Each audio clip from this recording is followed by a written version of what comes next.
Lalu bagaimana kemudian keridhaan Allah itu akan datang pada kita ketika kita kemudian tidak mengunduh keridhaan Allah itu dengan benar melalui orang tua misalnya. Fala taqul lahum ma'uf, jangan kamu berkata-kata sia apa nah ya. Apalagi kemudian wala tanharhuma, jangan kamu membentak, jadi suaranya lebih keras, lebih kasar dari orang tua itu. Dan hebatnya harusnya kita melakukan pengunduhan ridha Allah itu dengan wa qul lahum qawlan karima, dan kepada kedua orang tuamu maka berbicaralah yang memuliakan, mengagungkan, menghormati. Jadi walaupun dia ngomong sembarangan, ya kita hormati tetap. Hebatnya lagi, kata Pak Quraisy Shihab, qaulan karimah itu bukan hanya sekedar berbicara yang memuliakan, mengagungkan orang tua. Qaulan karimah itu juga bisa dimaknai memaafkan apapun kata orang tua yang jelek. Jadi ketika orang tua kita ngomong yang kasar, bok nariano, ya sudah maafkan, langsung maafkan, cek pa masuk ke hati. Itu qaulan karimah, mengundur ridha Allah itu dengan melalui orang tua itu. Nah kalau kita kan enggak, orang tua ngomong macam-macam, oh caranya kak saya nggak empian gideki, kita malah musuhan sama orang tua itu, karena kita tidak tahu bahwa qaulan karimah, kullahuma qaulan karimah.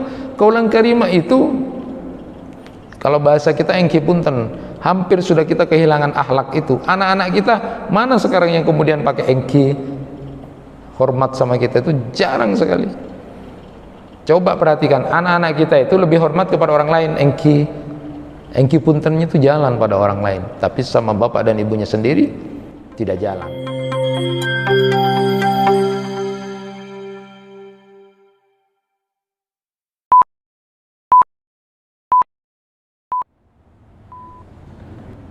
Bismillahirrahmanirrahim. Assalamualaikum warahmatullahi wabarakatuh. Alhamdulillahi rabbil alamin, wabihi nasta'inu ala umuri dunya waddin. Ashhadu an la ilaha illallah wahdahu la syarika lah, wa ashhadu anna muhammadan abduhu wa rasuluh. Allahumma salli wa sallim ala nabiyyina Muhammad wa ala alihi wa ashabihi ajma'in.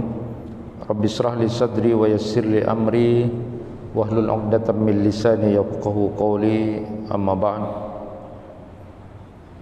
Jemaah kuliah subuh yang dirahmati Allah, Anas bin Malik radhiyallahu an pernah meriwayatkan Rasulullah itu pernah suatu saat berkhutbah, berceramah, tausiahnya itu begitu sangat dahsyat, menyentuh hati, sampai para sahabat pada waktu itu banyak yang menangis. Sehingga kemudian beliau menyampaikan, lau ta'lamuna ma'alam la dhahiktum qalilan wa la bagaitum katsira. Seandainya engkau tahu apa yang aku tahu, kata Rasulullah, maka kamu akan banyak menangis daripada tertawa. Nah, jamaah yang dirahmati Allah, saat Imam As-Samarkandi itu memberikan tafsiran terhadap hadis ini, beliau menyebutkan kenapa kita harus banyak menangis daripada tertawa itu. Pertama, beliau gambarkan kita ini punya banyak dosa. Kita sudah memohon ampun kepada Allah, tetapi tidak ada satupun di antara kita yang tahu apakah dosa-dosa dan kesalahan yang sudah kita perbuat itu sudah diampuni atau tidak oleh Allah. Yang kedua, kata beliau, kita ini sudah banyak melakukan amal-amal ketaatan pada Allah. Salat kita, ngaji kita, apapun yang kita lakukan, tetapi tidak ada satu di antara kita yang memastikan itu sudah diterima oleh Allah atau tidak. Yang ketiga, kita tahu masa lalu kita, waktu kecil kita, SD kita, cerita-cerita dulu SMP bagaimana, dulu SMA bagaimana, semua tahu. Tetapi tidak ada satupun di antara kita yang tahu tentang masa depan kita. Apakah kita mati model bagus atau tidak, mati sakit atau tabrakan atau kecelakaan, tidak ada satupun yang tahu. Kita hanya tahu pada masa lalu kita. Dan yang keempat, nanti di akhirat adalah antara surga dan neraka saja, dan kita tidak ada satupun yang tahu di posisi mana kita terakhir. Dan inilah yang akan menjadi kajian kita kali ini adalah sejauh ini sampai hari ini tidak ada satupun di antara kita yang tahu apakah Allah sudah senang sama kita, apakah Allah sudah ridho kepada apa yang sudah kita lakukan selama ini, apakah dengan perbuatan kita, perilaku keseharian kita, apakah Allah sudah senang, apakah Allah sudah ridho kepada kita. Tidak ada yang tahu. Inilah yang akan kita bahas saat ini, tentang ridha Allah Subhanahu wa taala. Jemaah yang dirahmati Allah, kalau sedikit berbicara tentang ridha, tentu banyak hadis yang berkaitan tentang itu. Misalnya hadis tentang perempuan, ayyuma imra'atin matat wa zawjuha radin dakhalatil jannah. Siapapun perempuan yang kalau dia kemudian mati, suaminya ridho sama istrinya, dia akan masuk surga perempuan itu. Jadi ibu-ibu itu gampang ya, cari surga itu cari suami yang kemudian dia ridho pada dia. Jadi buatlah bapak-bapak ini, suami ini kemudian senang dengan perilaku ibu. Jadi andaikan kemudian mati istrinya, ya Allah saya ridho, istri saya memang orang baik, istri saya luar biasa. Bukan berarti kemudian ridho senang karena mau nikah lagi ya, karena istrinya mati, bukan ya. Tapi maksudnya adalah betul-betul saya ridho, dia perempuan yang luar biasa itu. Nah, jadi ibu-ibu kuncinya gampang sekarang. Jadi cari ridho Allah, ridho Allah itu suaminya, ridhonya. Buat senang suami lah. Sederhananya, senangkan, bahagiakan suami saja. Itu sederhananya begitu ya. Tetapi tentu kemudian walaupun ada hadis seperti itu, bukan berarti suami lalu otoriter. Oh, benar pajak nangkok dek atau rongkok. Jadi tidak perlu kemudian otoriter gitu kan. Karena perilaku seperti itu juga tidak baik. Al-Qur'an juga memberikan gambaran wa ashiruhunna bil ma'ruf. Allah memerintahkan kepada para suami itu kemudian berbuat yang baik kepada istrinya. Jadi sejauh itu pula maka seorang suami yang baik adalah membahagiakan istrinya. Maka dalam hadis itu disebutkan bahwa nanti suami yang tidak adil pada istri-istrinya jalannya miring itu ya, jalannya miring. Jadi berat, hati-hati juga. Jadi walaupun diberikan kepada suami ya ridho itu, maka bukan berarti kemudian suami boleh melakukan hal-hal yang jelek. Bahkan di hadis yang lain itu disebutkan untuk perempuan itu, idza sallatil mar'atu khamsaha wa shamat sahraha wa hafidat farjaha wa ata'at zawjaha qila laha udkhulil jannah min ayyi abwabil jannah syi'ti. Jadi kalau seorang perempuan itu salatnya sudah bagus, salat 5 waktunya bagus, puasanya sudah bagus, dia bisa menjaga kehormatan dirinya, lalu kemudian dia taat sama suaminya, nanti akan disuruh pada perempuan itu, masuk surgalah kamu dari pintu surga mana saja yang kamu suka. Jadi gampang jadi perempuan itu, salatnya bagus 5 waktu, lalu kemudian puasanya bagus, lalu kemudian bisa menjaga kehormatan dirinya dan taat pada suaminya, masuk surga melalui pintu mana saja. Itu luar biasa kan? Yang diberikan kesempatan untuk masuk surga dari pintu mana saja itu Abu Bakar As-Siddiq. Nah perempuan juga punya kesempatan itu. Tentu diantaranya adalah ridho dari suaminya. Artinya memang yang menjadi saksi baik tidaknya kita itu adalah pendamping kita. Jadi bapak-bapak ini kalau secara lahir dilihat, oh itu orang baik, oh orang baik, orang baik, belum tentu tanya sama istrinya. Yang tahu persis bapak itu adalah istri. Begitu sebaliknya, ada seorang ibu yang disegani, dihormati, ibu itu hebat, itu sosial gini. Yang tahu ibu, istri itu suaminya. Jadi ini perhatian buat kita semua, bahwa dalam keseharian kita juga harus menjadi orang yang menjaga diri dan menjaga keromantisan itu dalam kehidupan rumah tangga. Nah, ada juga hadis Rasulullah sallallahu alaihi wasallam, ridallah fi ridal walidain wa suhtullah fi suhtil walidain. Ridhonya Allah itu tergantung kepada keridhaan orang tua. Nah, apakah kita selama ini sudah mengunduh ridha orang tua itu?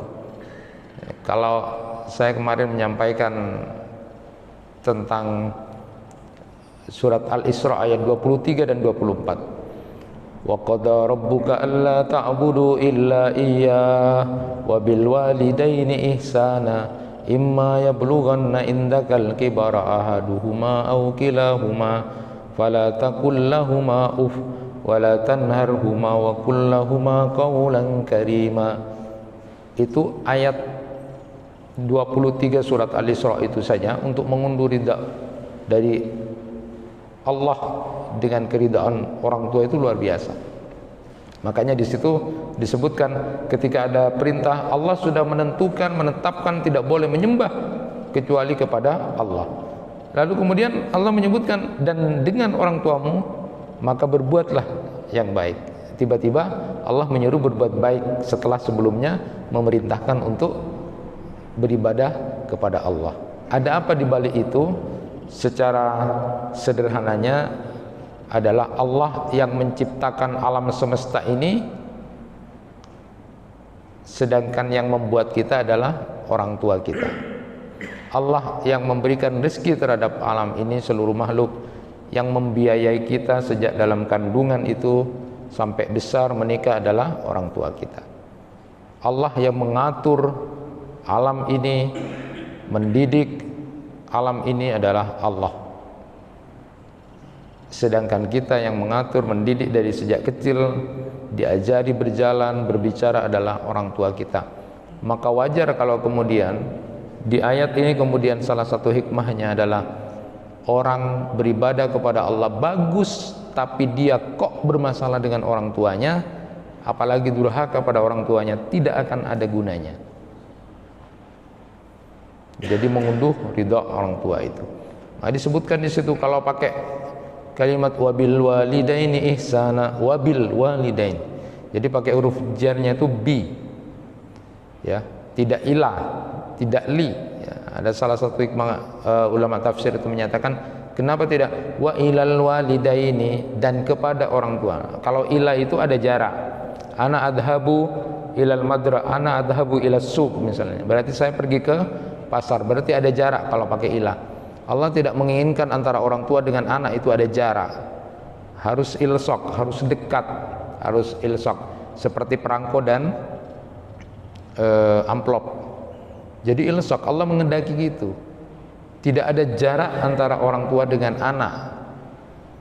Makanya bukan wa ilal walidain atau walil walidain, karena kalau li itu berarti ada nilai materi yang bisa disebutkan di situ oleh salah seorang mufassir itu. Jadi kalau anaknya nanti kebetulan tidak mampu, miskin, apakah tidak boleh berbakti sama orang tua? Atau banyak sekarang orang tua punya mantu dinilai mantu nangkok seria, saya seneng abri-bri, yang situng apa roh tak tahu abri. Akhirnya kan nanti bakti pada orang tua itu dinilai dari banyaknya materi. Dan Allah bukan begitu. Bukan begitu. Orang tua kadang-kadang kan gitu. Mantunya yang gini-gini atau anaknya yang gini-gini disenengi, yang suka ngasih-ngasih, yang satunya karena tidak punya kere, kan kasihan. Seolah-olah bakti kepada orang tua itu dinilai dari materi. Maka disebutlah dengan wabil walidain. Walid itu orang tua kandung. Kalau abun dan ummun itu bisa kandung, bisa tidak. Jadi orang tua angkat misalnya bisa bilang abi, umi. Tapi kalau walid itu orang tua kandung. Nah, terhadap orang tuamu itu ihsana, jauh lebih baik sebenarnya. Perbuatannya jauh lebih baik. Bukan hanya berbuat baik sama orang tua, harusnya jauh lebih baik. Tetapi sama sekali kita tidak bisa untuk menjadi anak yang kemudian baik sama orang tua itu. Jangankan lebih baik saja belum tentu. Karena ihsan itu lebih. Kalau adil itu kan sama, satu kasih satu. Nah sama orang tua itu jauh lebih baik. Tapi kita tidak bisa begitu. Saya beri contoh aja secara sederhana pada anak-anak itu. Kalau misalnya waktu kita balita umur 1 tahun 2 tahun, jam 2 bangun, jam 3 bangun, BAB, pipis, itu tidak ada orang tua yang kamu lalu bilang sama anaknya, "Mbak, Nana tak tahu, engkau ngantuk, tidak laku nah." Terus kemudian dipukul anaknya, "Ambu cek BAB malam," atau nangis.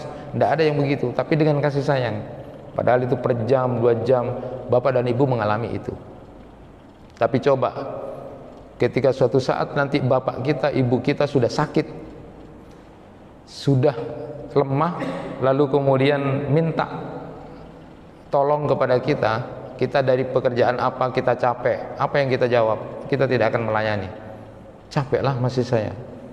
Maka saya bilang sama murid-murid saya itu, kamu nak, kalau kamu selama tidak mau mati, artinya kamu masih bisa jalan, jalan walaupun kamu capek. Untuk membalas orang tua itu tidak ada batas.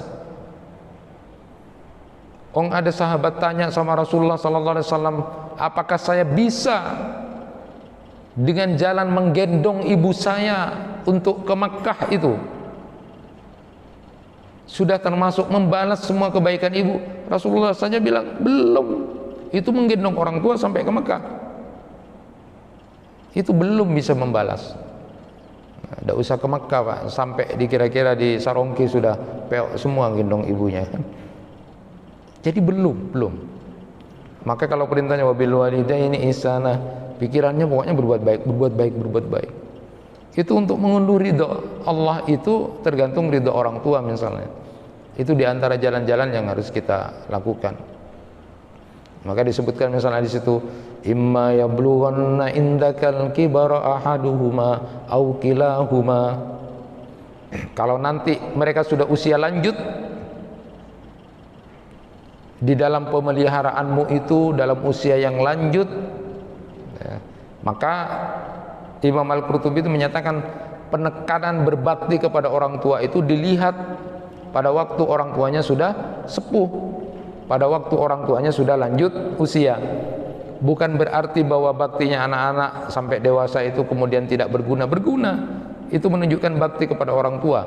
Tetapi penekanan berbakti kepada orang tua itu adalah pada saat orang tuanya sudah sepuh atau sudah tua. Kenapa? Ada 2 alasan kata Imam Al-Qurtubi. Pertama, karena orang tuanya sudah lemah. Orang tuanya butuh perhatian dan pertolongan karena sudah lemah. Kalau masih gagah-gagahnya itu anaknya tidak berbakti, biasa saja diingatkan paling. Tapi nanti kalau orang tuanya sudah sakit-sakitan, nah minta tolong ini, barulah di situ anak itu berbakti atau tidak. Karena sudah lemah, butuh perhatian dan pertolongan. Makanya disebutkan imma yablughanna indakal kibar. Jadi kita sudah kibar dalam indak, dalam pemeliharaanmu itu. Yang kedua, karena kalau sudah sepuh tua itu sudah bosan, sudah jenuh kita merawat itu. Disitulah letaknya apakah kita sabar atau tidak.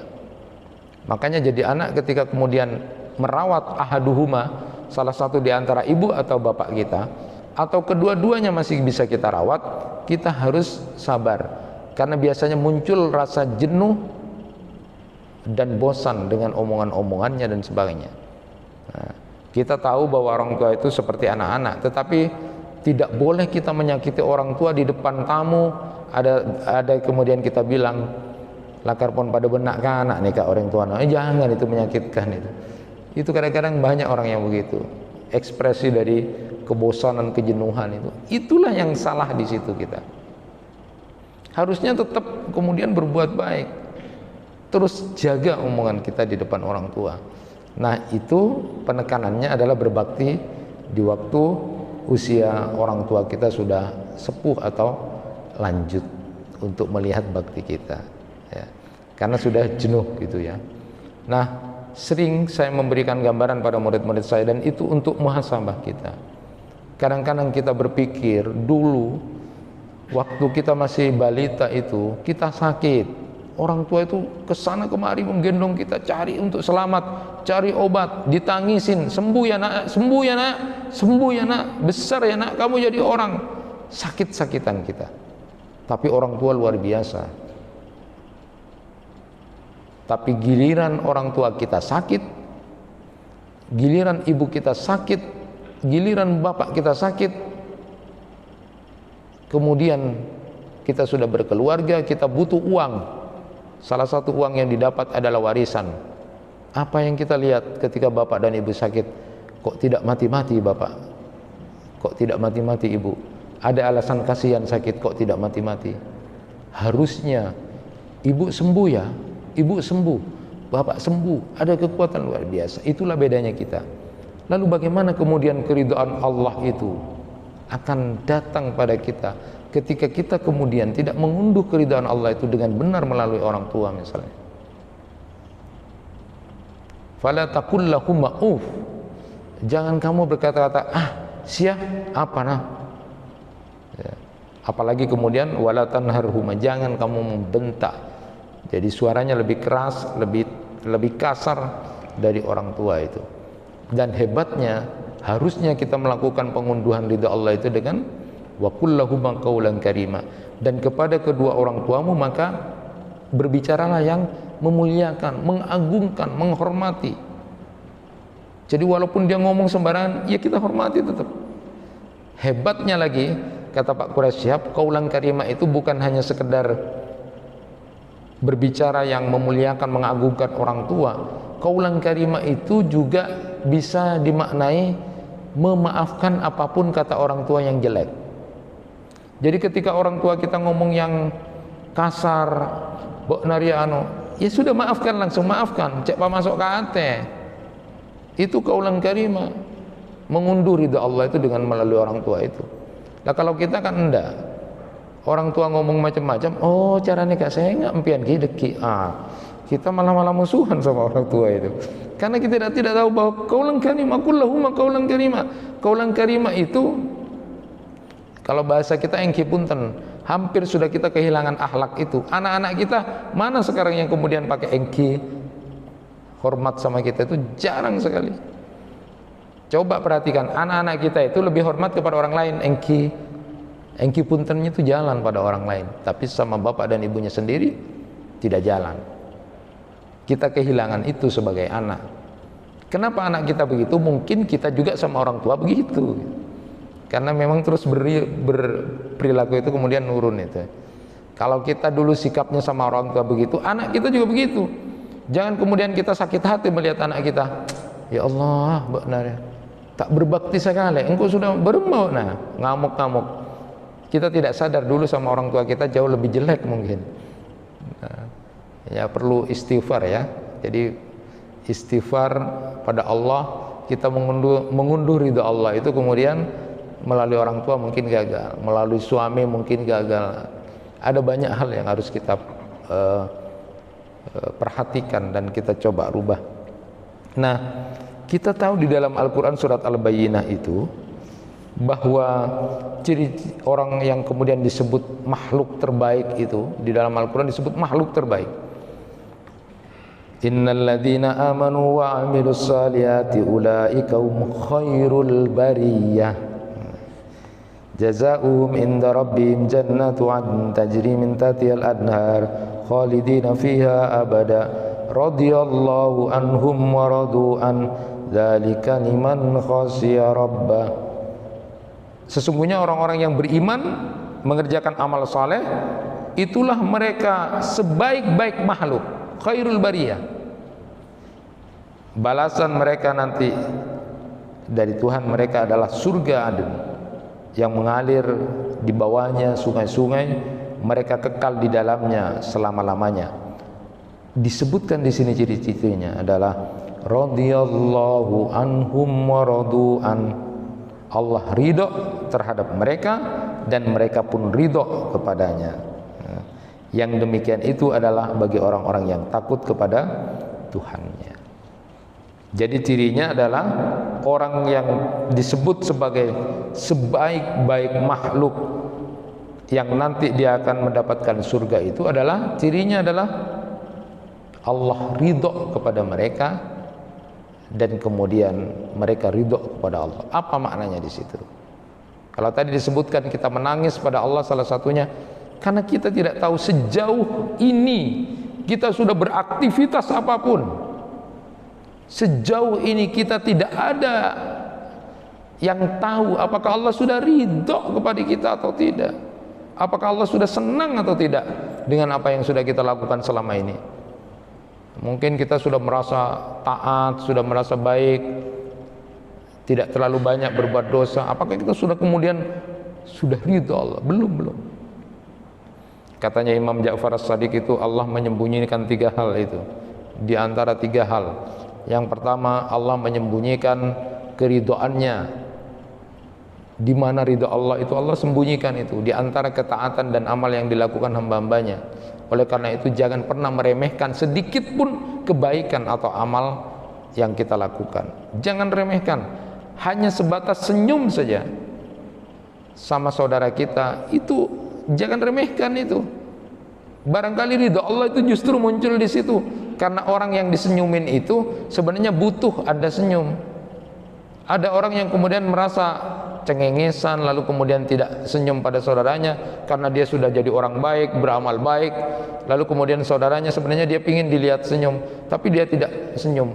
Yang kedua, hati-hati, Allah menyembunyikan murkanya di antara kesalahan dan dosa.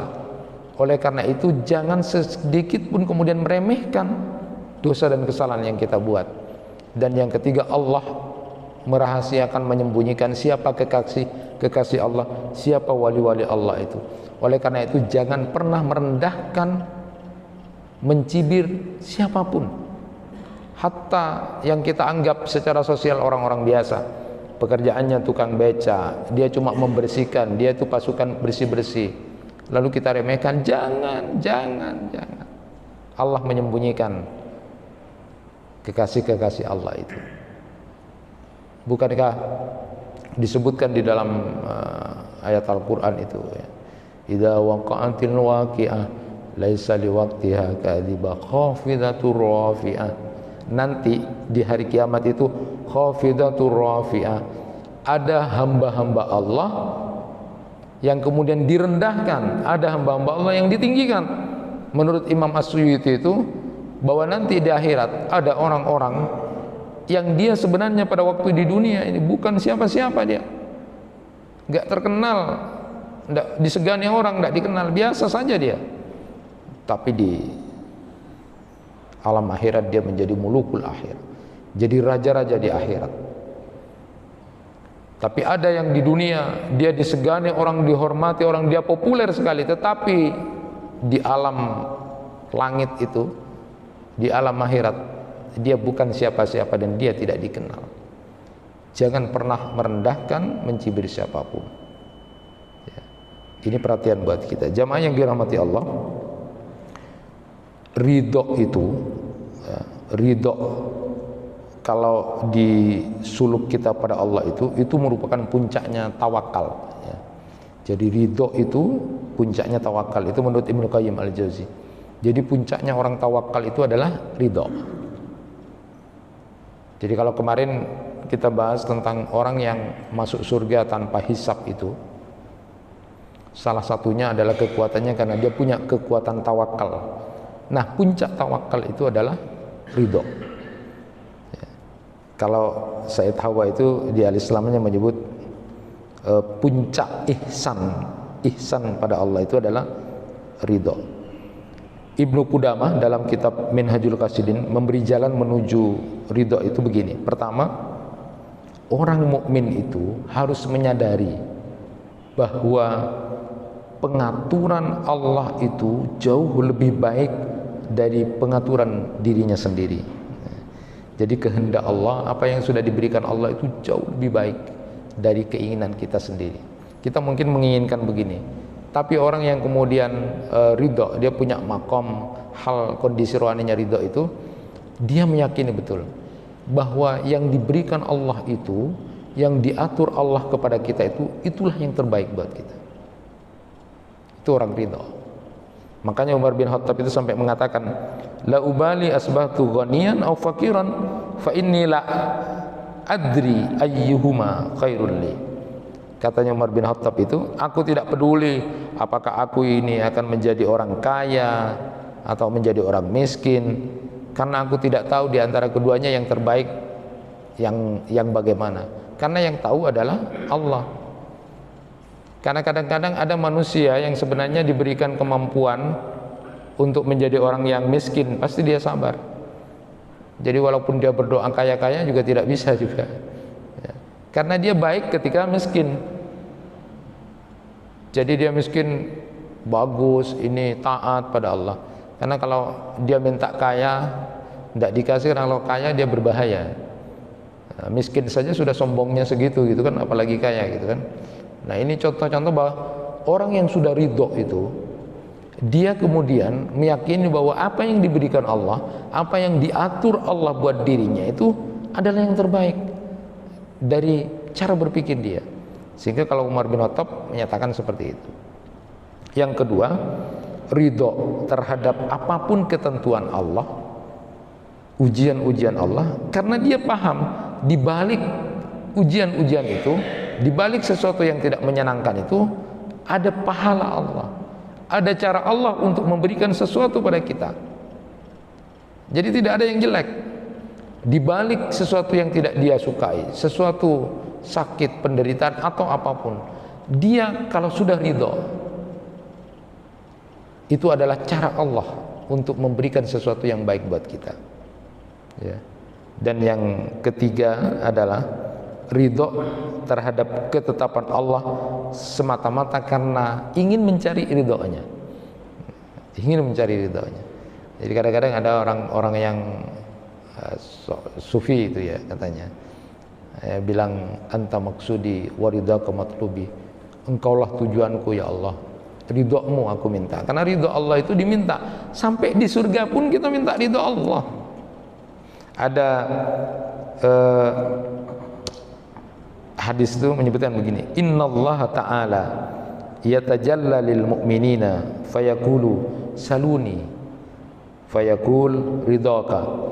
Sesungguhnya Allah Ta'ala menampakkan diri kepada orang-orang mukmin di surga, lalu berfirman, minta, kamu minta apa? Lalu kemudian ridhomu ya Allah. Jadi ridho itu sampai di surga pun meminta ridho. Jadi ridho itu merupakan puncak tujuan keberagamaan kita. Nah, jamaah yang dirahmati Allah, kalau begitu bukan berarti bahwa orang yang berdoa, orang yang kemudian bekerja itu berarti tidak ridho dengan Allah, bukan ya. Karena Rasulullah berdoa, para sahabat berdoa, para nabi berdoa. Begitu juga dengan ketika kita memilih sesuatu pilihan untuk hijrah, misalnya seperti yang dilakukan, apa yang disampaikan oleh salah seorang sahabat untuk memilih untuk lebih hijrah misalnya daripada kemudian di sini akan berbahaya, itu bukan berarti tidak ridho kepada Allah. Itu adalah bagian-bagian daripada menjalani keridhaan Allah itu sendiri. Makanya di dalam hadis itu disebutkan, salah satu di antara hadis itu berkaitan dengan bacaan kita sesudah adzan. Kalau sudah adzan dikumandangkan, paling tidak yang kita baca di antaranya selain Allahumma rabb hadhihi da'wati tamma itu disebutkan, mangqala hina yasma al muadzina raditu billahi rabba wa bi muhammadir rasula wa bil islami dina ghufira lahu dzanbu.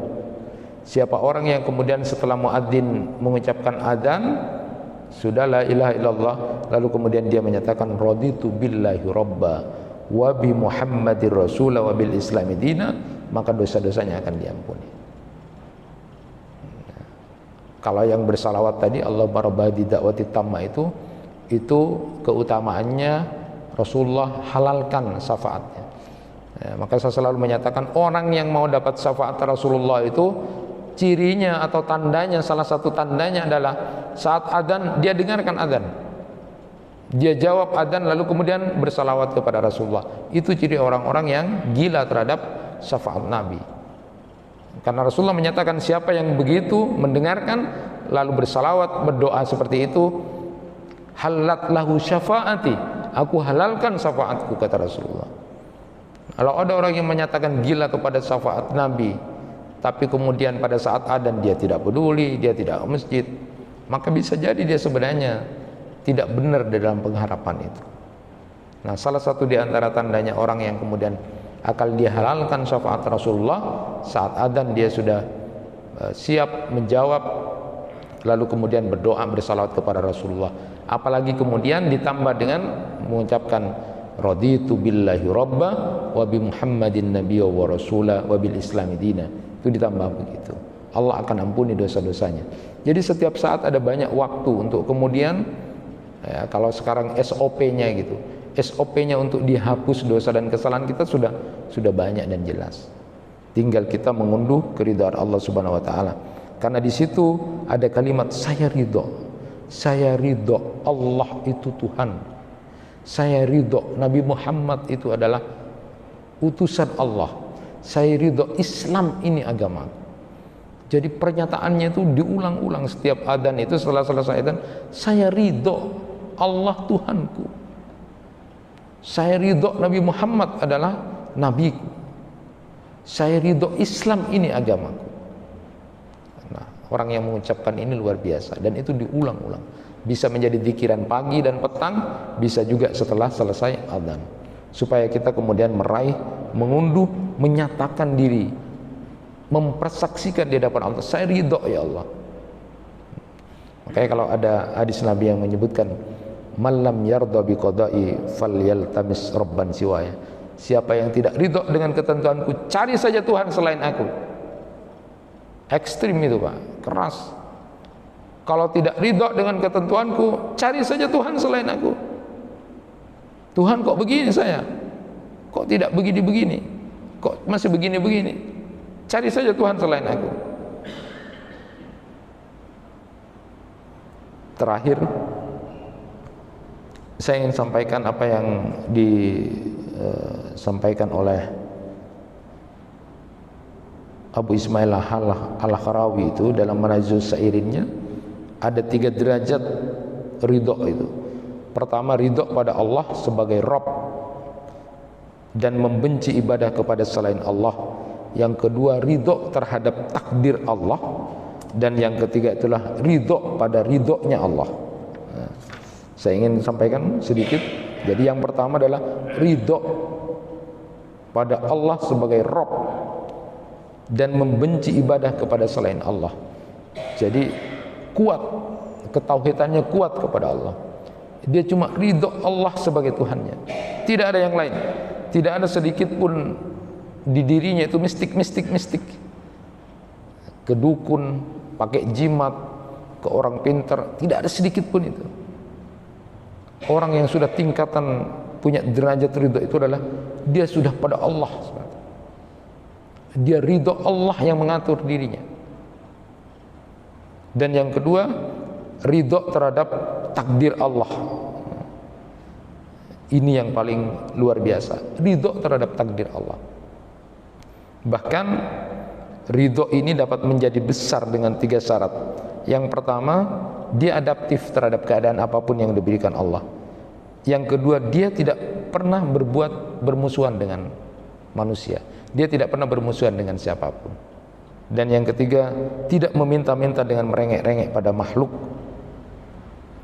Disebutkan dalam hadis, walladzi nafsi biyadihi la ya'khudha ahadukum hablahu fayahtabata ala dhahrihi fayatasaddaq bihi 'alan nas khairun lahu min ayyatiya rajulan fayas'alahu a'tahu aw mana'ahu. Demi diriku yang ada di tangannya, kata Rasulullah sallallahu alaihi wasallam, salah seorang di antara kalian mengambil seutas talinya lalu dia memanggul kayu bakar di atas punggungnya dan menjualnya kepada manusia, itu jauh lebih baik daripada ia meminta-minta, menerima atau menemui seseorang lalu meminta-minta kepadanya diberi atau tidak diberi. Jadi orang yang kemudian ridho terhadap takdir Allah itu, kemudian dia jauh lebih baik bekerja dengan tangannya sendiri, dengan usahanya sendiri, daripada kemudian dia datang meminta-minta pada orang, merengek-rengek pada orang, diberi atau tidak. Itu orang yang kemudian ridho terhadap takdir Allah Subhanahu wa taala. Dia mencari. Tidak cuma meminta-minta, tidak merengek-rengek, lalu kemudian tidak kemudian kepada Tuhan menyalahkan, tidak. Dia ridho terhadap apapun yang diberikan Allah. Dan ini memang makom yang puncak paling tinggi, dan kita memang tidak sesederhana itu untuk berbicara tentang keridhaan Allah itu. Kita cari ridho Allah di beberapa tempat. Istri pada suaminya, anak kepada orang tuanya, keridhaan Allah dengan perilaku ketaatan. Carilah ridho Allah itu. Derajat pertama adalah Allah, ridho kepada Allah. Kita ridho sebagai Rabb kita, pengatur kita apapun. Dan yang kedua, ridho kepada takdir Allah Subhanahu wa taala. Dan yang terakhir itu adalah ridho pada ridhonya Allah. Saya mengakhiri kajian kali ini dengan membacakan hadis Rasulullah sallallahu alaihi wasallam, min sa'adati ibni Adam istikharatuhullahu wa min sa'adati ibni Adam ridahu bima qadahullah wa min sikwati ibni Adam sakhatahu bima qadallah wa min sikwati ibni Adam tarkuhu istikharatullah azza wa jalla. Rawahu Ahmad wa Tirmidzi.